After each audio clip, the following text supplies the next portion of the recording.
ఆ ఒక్క వాసవియే సరస్వతి అయి చదువునిస్తుంది, లక్ష్మి అయి ఐశ్వర్యం ఇస్తుంది, పార్వతి అయి శక్తినిస్తుందని చెప్పడం వాసవి. కాబట్టి ఆమె ఇంద్రశబ్దం చేత వేదపరమైన ఇంద్రశబ్దంలో పరబ్రహ్మమహిషి, మూకురమ్మల మూలపుటమ్మ ఆమె. కాదంటారా?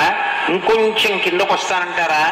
వాసవుడు అంటే ఇంద్రుడు, ఇంద్రశక్తి అంటే ఇంద్రాణి. ఇంద్రాణి అన్న మాటకు అర్థం ఏంటంటే స్వర్గలక్ష్మి.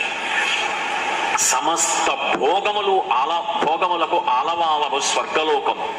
ఇంద్రుని యొక్క శక్తి ఏదో ఆమెయే ఇంద్రాణి. కాబట్టి ఇంద్రశక్తిగా పిలవబడేటటువంటి తల్లి. కాదంటారా?